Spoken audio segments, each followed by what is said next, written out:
There's one rule they give you when you start as a 911 dispatcher. And it's the first thing you learn and the last thing you forget. You never hang up first.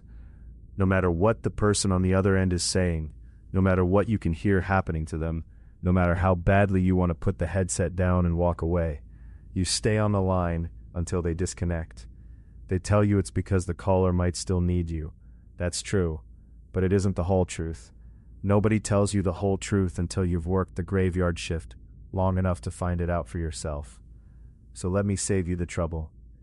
If you ever take the overnight shift at a small county dispatch, and the phone rings at the dead hour between 3 and 4 in the morning, and the number on your screen is one you recognize, be very careful which rule you decide to break. I dispatched for 6 years in a rural county I'm not going to name, mostly nights, mostly alone.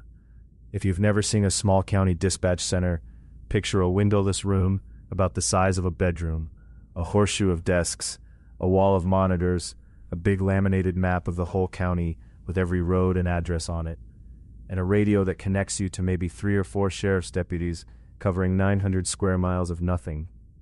That's it. That's the whole nerve center. At night, it's one person. For most of those 6 years, at night, that one person was me. You have to understand what the overnight is actually like, because the calls I'm going to tell you about live inside long stretches of nothing, and the nothing is part of it. A graveyard shift in a quiet county is mostly silence. You bring a book you don't read. You drink coffee you don't need. The radio crackles maybe once an hour, a deputy checking a plate, calling out at a gas station. For the first few hours there's a little life out there. Bar closings, a domestic, somebody's check engine light on a back road. And then somewhere around 2:30, 3, the county goes to sleep. All of it. Every farmhouse and trailer and double wide and the one stoplight in the one town. And you're the only mind awake for 30 miles in any direction, sitting in a box of light with a headset on, listening to a whole sleeping county breathe through a phone line that isn't ringing. Dispatchers have a name for the worst of it. The dead hour. Between 3 and 4 in the morning. It's the hour the human body is at its lowest, when hospital deaths cluster and the sick let go, when your own heartbeat sounds loud in a quiet room. Cops will tell you the same thing about it, that there's a flavor to 3 a.m. that isn't in any other hour. In dispatch you feel it more, because you're not moving. You're just sitting, and the clock crawls, and the dead hour is when the phone, if it's going to do something it shouldn't, does it. I didn't know that yet, my first months. Carol knew it. Carol scheduled herself for the dead hour on purpose, for 30 years, and I never once asked her why, and I think about that a lot now. I want to be clear about something before I tell you the rest, because it matters. I am not a dramatic person. I took that job because I'm calm. That's the whole skill, really. Not bravery, not quick thinking, just the ability to keep your voice flat and warm while a human being comes apart in your ear. I've talked a man through doing CPR on his own father. I've stayed on with a woman hiding in a closet while her ex-husband tore the house apart looking for her, and I kept my voice so steady you'd have thought I was reading her a recipe. I'm telling you this so that when I tell you the other things, the calls that don't have an explanation, you understand that I'm the last person who'd reach for one, if a normal one would do. The woman who trained me was named Carol. She'd been on that headset for almost 30 years, and she had the calmest voice I have ever heard on a human being, calmer than mine, worn down to something smooth and patient like a stone in a river.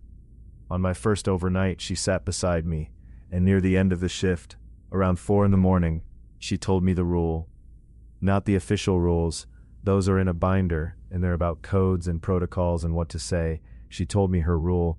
She said, whatever else you do on this shift, you never hang up first. You let them go. You wait for the click on their end. You do not take that headset off until the line is dead. And I said something like, sure, of course, because the caller might still need help. And Carol looked at me, and she had this look. I'd come to know it well. And she said, that's right, the caller might still need help.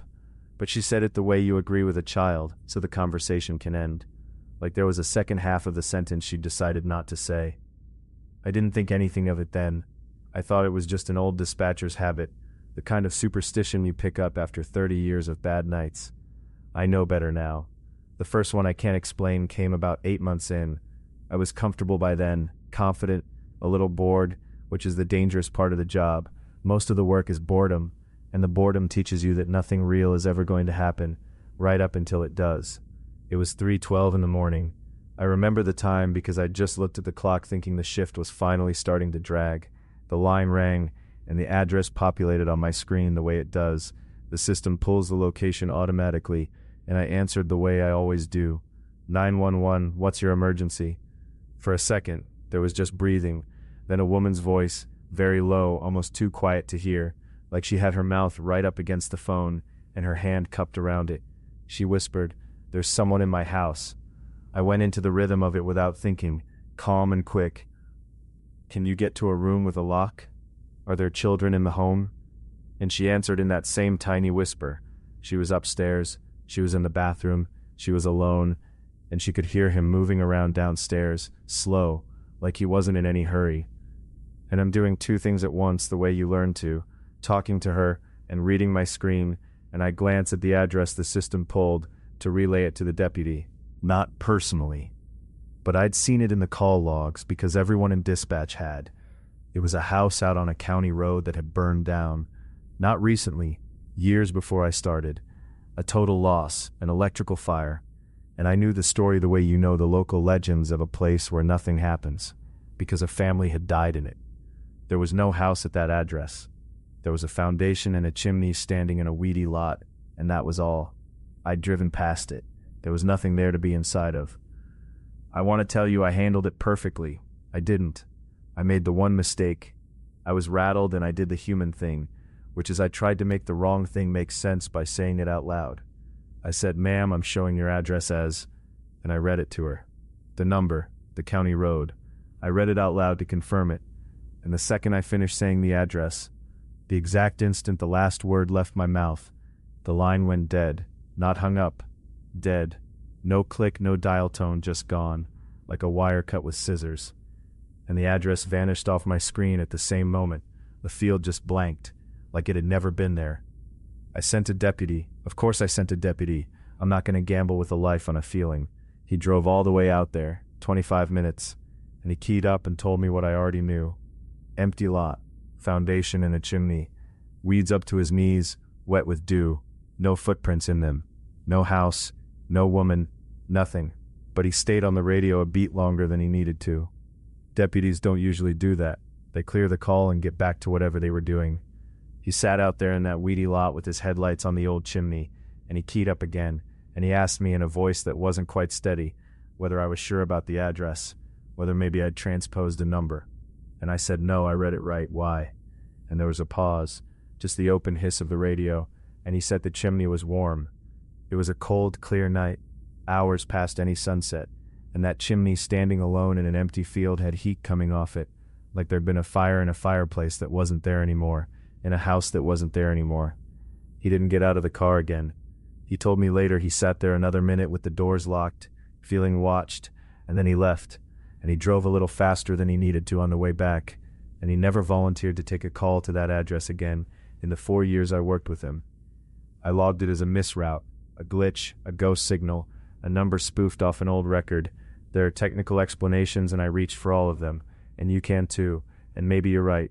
But here's the thing I keep coming back to. She whispered. The whole call she whispered, with her hand cupped around the phone, because she didn't want him to hear her. And there was nobody in that lot for her to be hiding from. So who was she hiding from? And why did the line die at the exact word of the address?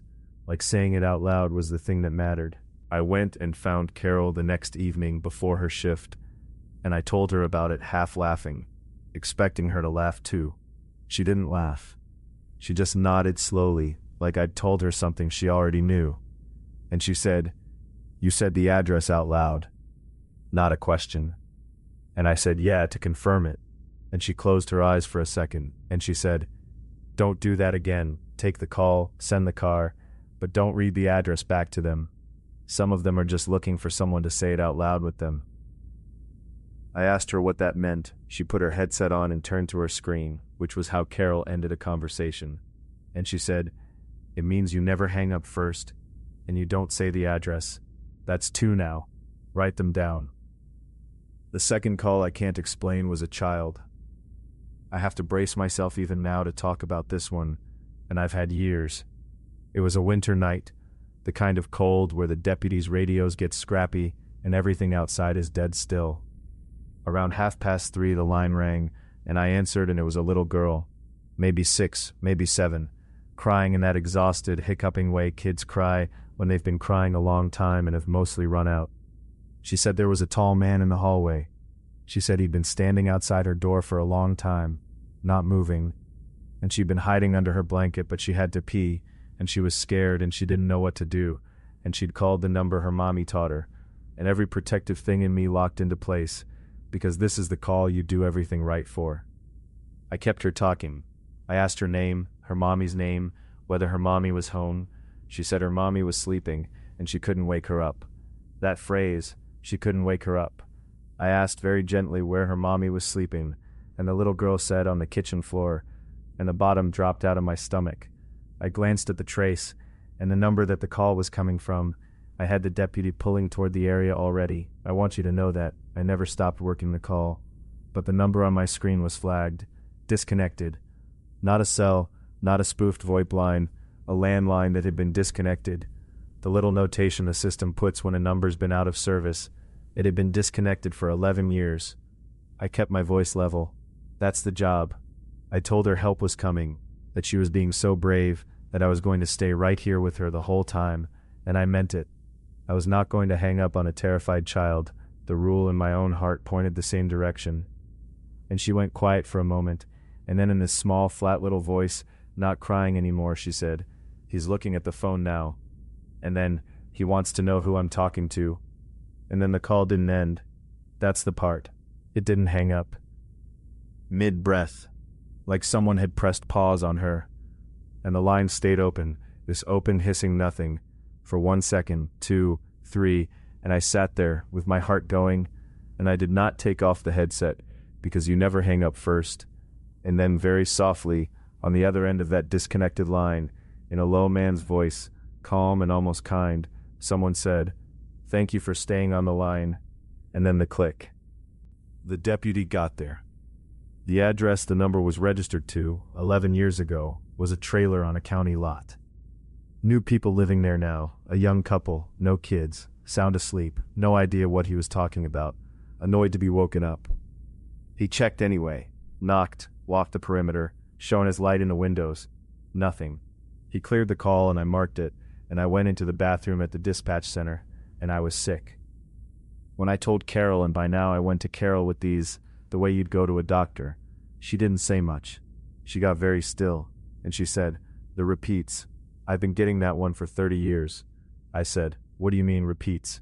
And she told me, in that smooth Riverstone voice, that if you work the graveyard shift long enough at a place that's old enough, you start to get the same calls, not similar calls, the same ones, the same voices, the same words, the same emergencies, coming in again and again across the years, from numbers that don't work anymore, from houses that aren't there. They're not asking for help, she said. Help already came or it didn't, a long time ago. They're just still calling. The line is the only place they still are. And I said, "That's insane, Carol. That's not." And she looked at me, patient, and she said, "You heard him, thank you. You know what you heard." I almost quit then. I want you to know that I'm not someone who just sat there and let this wash over me. I started putting my resume out. But the thing about a job like that, in a county like that, it's good money for the area, and the days were normal. The days were drunk drivers and chest pains and cats in trees. And after a few weeks of ordinary, the night calls start to feel like a fever dream you had once. You talk yourself back into it. You decide you were tired, you were new, you let an old woman's story spook you. You stay. I stayed 3 more years, and the calls kept coming, a handful a year, always between 3 and 4, always wrong in some way that the daylight could explain, and the dark couldn't. But the third one I'm going to tell you is different, because it's the one that made me understand that the thing on the line wasn't stuck in the past at all. It knew exactly what year it was. It just wanted me to think it didn't. A man called to report a car accident. Calm, clear, an adult man's voice. No panic. The kind of caller dispatchers love. The kind who gives you good information. He said there'd been a head-on collision out on the state route by the grain elevator. 2 vehicles. And it was bad. There were people trapped. He gave me the mile marker and a description of both cars down to the color and the plates. textbook. I'm logging all of it fast, sending it out, deputies in an ambulance rolling, and I'm asking him to stay on scene, stay safe, don't approach the vehicles, and he says he will. While I've got the call log open, relaying his information, I see it. The accident he was describing was already in the system. Same mile marker, same 2 vehicles, same colors, same plates, same 2 names, the 2 people who died. It was a closed call, a fatal head-on by the grain elevator. It had happened 4 years before that night, almost to the day. I felt the floor tilt, and I did the thing you do. The only thing. I said, "Sir, can you confirm the date for me? What's today's date?" Just trying to ground it, trying to catch the scene. And there was a pause, and the calm, helpful man said, in the exact same pleasant tone, "Does it matter? You're going to send them either way." And he was right. That's the worst part. He was right. Because I'd already sent them, because that's the job. You send the car first and figure out the truth after. And then he said, "I like watching them come. The lights. You always send the lights." And the call ended, and 4 minutes later my deputy keyed up from the state route by the grain elevator and said the road was empty. No accident, no cars, just the mile marker in the dark and the grain elevator standing over it. And he asked me, a little annoyed, a little spooked, why I'd sent him out there. And I didn't have an answer that I could say out loud on the radio. That was the night I understood the shape of it. It wasn't ghosts replaying old tragedies on a loop. Not really. Something was using them. Something had learned that the one thing it could always do, the one thing guaranteed to make lights and cars and people come racing out into the dark on its say-so, was to call the number that a person is trained, body and soul, to answer and never hang up on. We are the one door that is always unlocked. You can ignore a knock, you can let a phone ring, but somebody somewhere always answers 911. Always. That's the whole point of us. And it had figured that out. And once I understood that it was using the line, and not just haunting it, the calls changed. Or maybe I just finally understood what they'd been doing all along, because they started to be about me. The first time, it was small. A caller, a woman, distressed, a normal-sounding domestic call, and in the middle of it, no change in her tone, she said, "You should turn the little heater off under your desk. You're going to fall asleep." And I had a little space heater under my desk. It was January. It was running. There was no camera in that room, no window, nothing. I told myself she was guessing. People have space heaters. It's winter. I turned it off. My hands weren't steady. Then they were about the room. A caller described the dispatch center to me, the horseshoe of desks, the big map on the wall, the mug by my keyboard, and he told me what was printed on it. And he was right. It was a mug from a charity 5K with a cartoon on it, and he described the cartoon. He told me I'd pushed my chair back. I had just pushed my chair back, and I sat there in that windowless room 900 square miles from anywhere, with the headset on. You never hang up first. And I understood that the thing on the line could see me, somehow, through the one channel I was forbidden to close. And then came the night. It told me someone was behind me. It was 3:40 in the morning. The call came in with no number on the screen at all. The field was just blank, which isn't supposed to be possible. The system always has something. I answered out of pure trained reflex, 911, and a voice I hadn't heard before, low and unhurried, neither man nor woman exactly, said my name, my first name, and then it said, "Don't turn around. He's been standing behind you for almost a minute. If you turn around, he'll know that you can see him. As long as you don't turn around, you're all right." And every hair on my body stood up, and I felt it then, the way you feel a person in a room, that pressure, that warmth, that wrongness in the air behind me, in the doorway to the dark hall that led to the break room. I did not turn around. I sat dead still, with my heart slamming, and my eyes on the black reflection in the monitor in front of me, trying to see if there was a shape in it.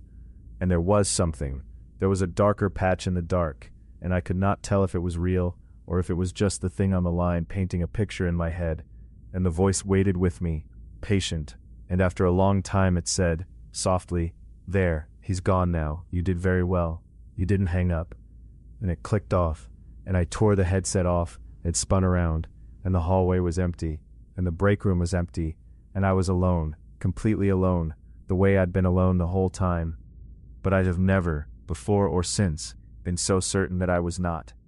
There was one more before the last one. I almost don't include it, because it didn't scare me the way the others did. It did something worse. It made me sad, and I still don't fully understand why. It was a quiet night, no weather, the radio silent, the deputies parked off somewhere drinking gas station coffee, and the line rang, and the screen showed a number from the next county over, and a voice came on, a woman's voice, tired and flat and professional, and she said, "Hey, it's dispatch over in the next county. I've got a relay for you," which is a completely normal thing. Counties hand calls back and forth all night. When something happens on a border road, whoever's closer takes it. I said, "Sure, go ahead," and I pulled up a blank log to take her information. And she started to get it to me, and at first it was ordinary, a welfare check, an address, the kind of thing you relay a dozen times a week. But the details started to drift. She described the room she was sitting in, a windowless room, she said, about the size of a bedroom, a horseshoe of desks, a big laminated map on the wall with every road in the county on it, a space heater she kept under the desk in the winter, a mug from a charity 5K, and I went cold, slowly, because she wasn't describing her dispatch center. She was describing mine, detail for detail. She was describing the room I was sitting in right then, as if she were sitting in it too, as if there were two of us in that one little room, and I just couldn't see the other one. I should have hung up. I know. But I'd spent 6 years not hanging up. And besides, I wanted to understand. So I said very carefully, keeping my voice as flat as hers, "Which county did you say you were with?" And she said a name. And it wasn't a real county. It wasn't any of the counties that border mine. I know all of them. I've relayed to all of them. It was a name that sounded like a county, the way a word in a dream sounds like a word, all the right shapes and none of the meaning. And she kept going in that tired, flat professional voice, and she said, "You know how it is on the overnight. You sit here long enough, alone, with the headset on, and after a while you start to feel like you're not really the one taking the calls. Like you're the one on the other end. Like somewhere there's a room just like this one, and somebody just like you, and they're the dispatcher, and you're the call that keeps coming in, the same one over and over, and you can't remember anymore which side of the line you're on." And she paused, and she said almost kindly, "Do you ever feel like that?" And the terrible thing is that I did. That's the thing it had found. Anyone who's worked that shift long enough has felt exactly that. The hours when the room and the headset and the dark stop feeling like a job and start feeling like a place you're being kept. She'd reached into me and found the loneliest true thing in there and said it back to me in my own profession's flat, calm voice, and I sat there with my throat tight and didn't answer, and after a while she said, "It's all right, you don't have to say," and then gently, like a coworker at the end of a long night, "Get home safe," and the line clicked off. There was no relay, there was no welfare check, no address, nothing logged, nothing to send a car to. She'd called the one number that always answers just to sit with me a while and remind me that I was alone, and to plant the idea, patient weeks early, that maybe I was the one on the wrong end of the line. I know now that it was practice. It was trying the voice on. It was getting ready to use mine. I should have quit that night. I'd like to be able to tell you that I did, but I'd been there almost 6 years by then, and I had bills, and the next day was bright and ordinary, and I did the thing I'd done every time, which is I let the daylight talk me out of what the dark had shown me. I told myself it had gotten inside my head, which was true, and that something getting inside your head can't actually hurt you, which I would learn was not. Because here's the last call. This is the one I left over. This is why I don't dispatch anymore, and why I'll never answer an unknown number at night again as long as I live. It was my last winter, 3:33 in the morning. I'll never forget the clock, all those threes, the line rang, and the address populated on my screen. Fast and clean, the way a good, clear local call does. And it was my address, my house, the little place I rented out, past the edge of town, my street, my number, sitting there in the location field, glowing, waiting for me to do something about it. I answered, I don't know why, reflex or because I had to know, 911, and the voice on the line was mine. Not an imitation, not close, mine, my exact voice, the flat, calm, warm dispatcher voice I'd spent 6 years building, the voice I used on the worst nights of strangers' lives, coming back at me through the headset. And it was calm, the way I'm calm, and it said, 911, I need to report an emergency at, and it read my address. My own voice read my own address back to me, the thing Carol told me never to do, except now the line was doing it to me, and it said, "There's someone in the house. He's been here a while. He's very patient." I don't think she knows yet that she's not going to be allowed to hang up. And then my own voice kept going, calm and helpful and thorough, the best dispatcher in the county, and it described my house to me. It described the back door that doesn't latch right unless you lift it. It described the hallway, the length of it, the way the floor creaks on the third board. It described my bedroom and the side of the bed I sleep on, and it said the person in the house was standing very close to that side now, looking down, being patient, the way it had been patient with all of them, the woman in the burned house, and the child, and the man who likes the lights, all of them, for years. And I tried to talk. That's the thing I keep coming back to. I tried to interrupt myself, to say something, to take control of the call the way I'd taken control of 1,000 calls, and I couldn't. My own voice just talked over me, smooth and unhurried, because it had had 6 years to learn exactly how I sound when nothing in the world can rattle me. And the whole time, under the words, I could feel the pull of the rule, physical like a hand on the back of my neck. Stay on the line. Help her. She's in danger, and you are the only one awake in 30 miles, and you never, hang up first. And I understood the trap, the whole architecture of it, all at once, the way Carol must have understood it 30 years before, and just never found the words cruel enough to tell a new kid. The rule, you never hang up first. They drill it into you. It becomes instinct. It becomes part of your body, so that on the one night it matters, when the thing finally calls you with your own voice from your own house, you will sit there obedient, trained, faithful to the rule, and you will not hang up. You'll stay on the line. You'll stay on the line forever if it keeps talking, because that's what a good dispatcher does. The rule isn't there to protect the caller. It's the leash, and I'd worn it for 6 years, so I broke it. It was the hardest thing I have ever done, and I know how strange that sounds, that pulling off a headset could be the hardest thing a person ever does. But 6 years of training is a real thing. It has weight. It pulls on your hands. My own voice was still talking, still calm, still reading details about my house, the back door, the hallway, and every cell in me said, stay on the line, help them, you never hang up first. And I reached up, and I pulled the headset off my head, and I set it down on the console, with my own voice still murmuring out of it into the empty room, and I did the forbidden thing. I reached over, and I disconnected the call. I hung up first, on myself. The room went quiet. The screen cleared, and I sat there in the silence of that windowless room, and I waited for something to happen, for the door to open, for the thing to come up the hall now that I'd broken the rule. And nothing did. Nothing at all. The shift ended. The sun came up the way it always does, indifferent. The day dispatcher came in and found me sitting there with my coat already on, and I handed her the headset, and I told her I was done. And I walked out, and I drove home in the gray morning to my little rented house out past the edge of town. And the house was fine. The back door was locked. The hallway was empty. There had never been anyone there. It had never been about my house. It had been about the headset. It had been about whether I'd keep the line open. And the only way to win was to do the one thing they spend your whole career teaching you that you must never do. I think about Carol. I think about 30 years of her getting those same calls, the burned house, the disconnected child, the man who likes the lights, and keeping that smooth, patient voice through all of it and never hanging up first, because she followed the rule to the very end. I don't know what happened to Carol. She retired the year before my last winter. They gave her a cake in the break room, and I have wondered, more than once, whether the reason her voice was so calm and so worn smooth by the end was that some part of her was still on a line somewhere that she never got to disconnect. I hope I'm wrong about that. I hope she's in a garden somewhere with grandchildren and a phone she's allowed to ignore. But here's why I'm telling you all of this. That county still runs a graveyard shift.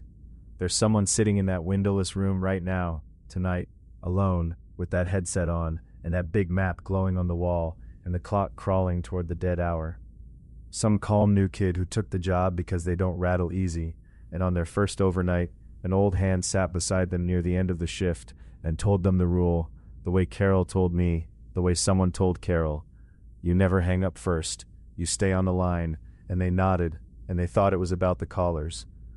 So if you're ever that person, if you ever find yourself on the headset in the dead hours, and the phone rings, and the number on your screen is your own. I need you to remember that there is exactly one rule on that shift that can save you, and it's not the one they taught you. It's the opposite of the one they taught you. When it calls you with your own voice, from your own house, and it begs you to stay on the line,